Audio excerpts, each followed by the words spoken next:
Assalamualaikum teman-teman, saya Randy Adaha, Sekilas IT. Video kali ini tuh khusus untuk kalian, karena di komenan video rakit PC 6 juta sama 10 juta 2 minggu yang lalu tuh banyak banget teman-teman yang minta, "Bang, rakit PC 4 juta bisa nggak? Dan komponennya apa aja?" Akhirnya di situ saya nyari ya di e-commerce, di Facebook gitu ya, di teman-teman terdekat. Akhirnya alhamdulillah saya nemu budgetnya 4 juta. Sebetulnya ini second ya, belinya 3.900.000, tapi saya kasih judul 4 jutaan aja biar pas.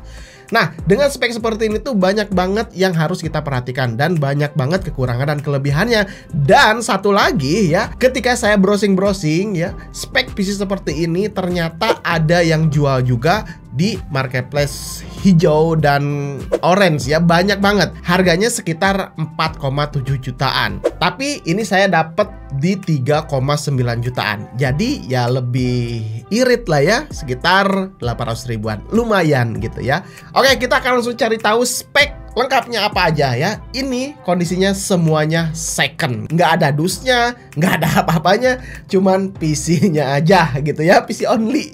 Oke, mulai dari prosesornya. Ini menggunakan Intel generasi ke-10 ya, Core i5 10400F yang dirilis tahun 2020 kuartal 2. Jadi umurnya ya nggak tua-tua amat. Terus core-nya dia lumayan cukup banyak, 6 core 12 thread ya.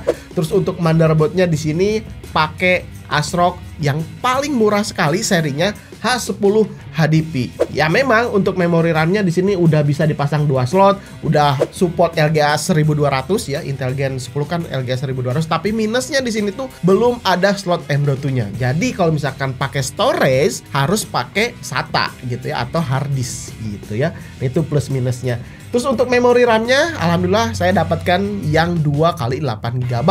Walaupun nggak ada RGB-nya gitu ya. Ini dari Acer Panther 2x8 GB. Jadi totalnya 16 GB ya, 266 MHz. Ya lumayan lah ya, yang penting 16 GB. Terus storage. Nah, untuk storage di sini tuh sayang banget, kecil banget ya, cuman 128 GB. Itu juga SSD-nya dari kasta terendah gitu ya, dari entry level banget gitu ya, merek-merek curah gitu, merek-merek yang paling murah. Jadi ya kalau misalkan bawaan toko biasanya juga kasih yang paling murah supaya bisa meminimalisir harga si PC-nya.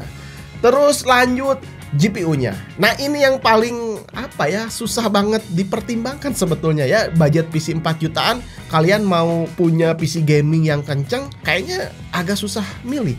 Nah, ketika saya dapat ini tuh pakai Radeon RX 570 yang 4 GB. Jelas banget ini tuh X Mining tahun 2021 kemarin ya, banyak banget kan yang mining, dan ini dijual sekitar 1.100.000 gitu ya, 1.200.000 di tahun 2022-2023 gitu ya. Dan ini tuh saya yakin ya, ini X Mining. Kenapa? Karena untuk portnya di sini hanya tersedia satu port aja ya untuk displaynya, hanya si DPI-D aja. DPI-I ya, ini DPI-I. Jadi nggak ada HDMI, nggak ada display port, hanya DPI-D saja. Makanya di sini dipakaikan konverter tambahan supaya bisa pakai kabel HDMI gitu. Ya jelas banget ini bekas mining. Cuman performanya ya karena bekas second gitu ya, saya juga agak sedikit ragu jangka panjangnya apakah masih awet atau enggak. Ya kita akan lihat aja nanti ya. Oke, udah GPU-nya, lanjut power supply. Nah, ini untuk power supply saya lihat ini pakai Antec VP500 Plus. Ini tuh ya lumayan juga. Cuman umurnya ini udah tua banget ya, udah lama banget. Ya memang power supply ini lumayan cukup berkelas lah untuk di harganya ya. Cuman ya kondisinya ya udah tua banget. Mungkin komponen-komponennya juga udah kotor ya, udah ya pokoknya udah kurang maksimal lah ya. Walaupun di sini kelihatan masih bersih tapi dalamannya kotor banget. Yang terakhir tentu casingnya. Kalau casing sih selera ya, yang penting murah, ada fan-nya, udah cukup. Nggak usah banyak keinginan, pengen ARGB, pengen RGB, pengen tempered glass, pengen kabel manajemennya lega. Wah, banyak banget ya. Kita kan ya budgetnya minim banget, paling 300-400 ribuan. Ya udah gini aja gitu ya. Yang penting ada intake-nya, ada exhaust-nya, udah cukup. Kalian bisa lihat ini kondisi fisiknya tuh berdebu banget, karena ketika saya beli kondisinya ya udah lagi dipakai, dijual, langsung dibeli gitu, langsung dibawa, langsung kita syuting ya. Makanya kondisinya di sini tuh kotor banget, berdebu banget, belum saya sempat bersihkan. Dan kondisi seperti ini saya akan langsung tes ya gimana performance PC-nya. Saya belum apa-apain, cuman dibersih-bersihin sama kuas aja sedikit. Kita lihat ya, katanya si PC ini tuh dibeli bulan November 2023. Jadi kemungkinan udah sekitar 5-6 bulan dia pakai. Dia juga belinya second juga di toko ya. Terus saya beli juga dengan kondisi second lagi gitu. Cuman harganya jadi lebih murah. Ya apakah worth it atau enggak dengan budget 3,9 jutaan? Kita akan tes langsung sekarang ke performanya. Oke, let's go.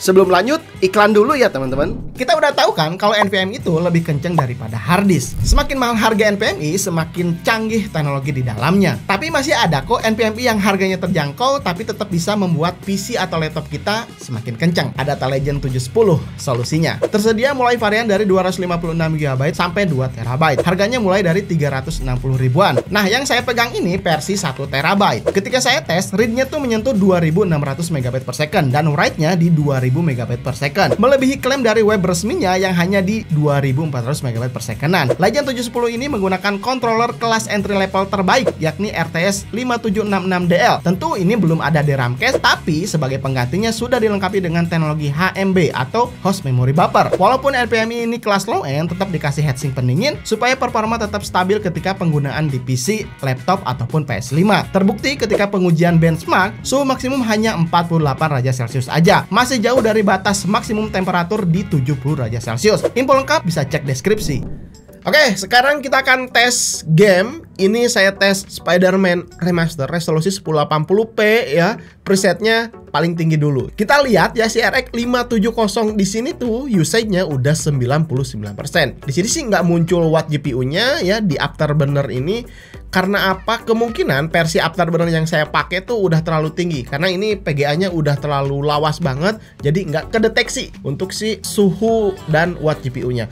Kalau untuk prosesornya 10400F ini suhunya 67 derajat Celcius dan usage-nya di 50, 60 gitu ya, naik turun sedikit. Wajar juga ini usage si CPU-nya tuh rendah banget karena ya terlimit oleh GPU-nya. RX 570 tuh terlalu rendah lah untuk sekelas Core i5 10400F. Kalau kita ingin lebih seimbang, saya rasa PC ini tuh masih oke ketika kita tancapkan RTX 3060 atau bahkan RTX 4060 juga prosesornya masih kuat-kuat aja. Cuman yang harus diperhatikan tentunya dari power supply. Power supply-nya kita harus upgrade ke yang lebih baru, yang punya teknologi baru juga, supaya nanti bisa mengimbangi ya, mengontrol power yang masuk ke GPU tuh jadi lebih stabil, lebih sehat gitu. Kalau ini ya untuk RX 570 cukup-cukup aja. FPS-nya ketika kita lihat ya antara 40, 50, 60 derajat Celcius di presetnya high. Ya cukup lah ya untuk sekelas game lumayan cukup berat. Ini Spider-Man Remaster ya.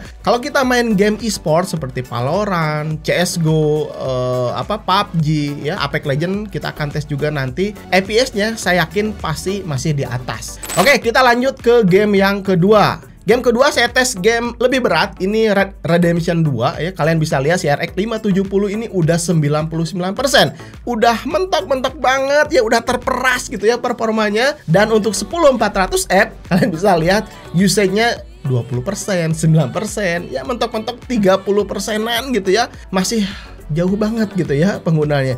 Jadi ya seperti yang sebelumnya saya bilang ya, 10400F ini tuh masih cukup tangguh untuk bisa mengimbangi performa RTX 3060 atau RTX 4060. Untuk FPS-nya juga ya masih sama ya, 40 gitu ya, 50 FPS naik turun ya tergantung frame-nya. Yang pasti RDR2 ini tuh termasuk game berat. Jadi game-game yang lain di bawahnya, Dota 2 apalagi gitu ya, FPS-nya pasti ratusan. GTA Roleplay juga dijamin pasti bisa. Ada yang nanya ya, pasti ini di komentar, Bang, PC ini bisa dipakai live streaming nggak? Oke, sekarang kita akan tes ya. Kita main game Apex Legends pakai live streaming di Facebook, seperti apa performanya.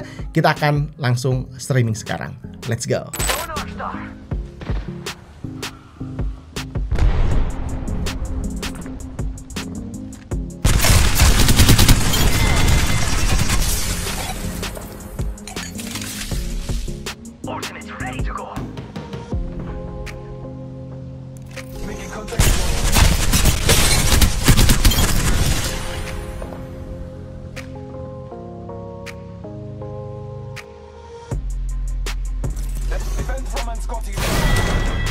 Oke, kita lanjut ke pengujian sintetis ya. sekaligus kita akan lihat suhu GPU-nya. Karena kan tadi nggak muncul tuh ya, di Afterburner tuh nggak kelihatan suhu GPU-nya. Ketika saya tes Fire Strike, kita bisa lihat all score-nya mendapatkan 11.597.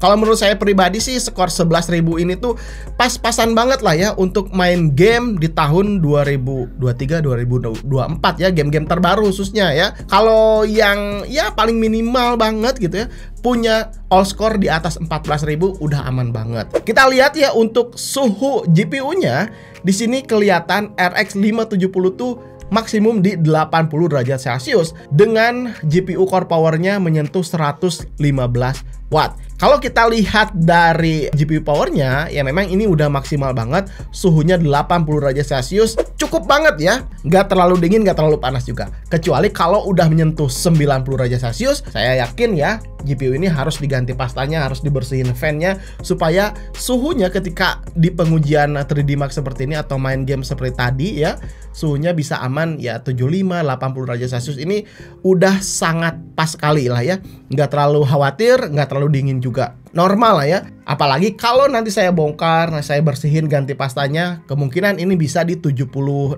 atau 77 derajat Celcius. Oke lah ya.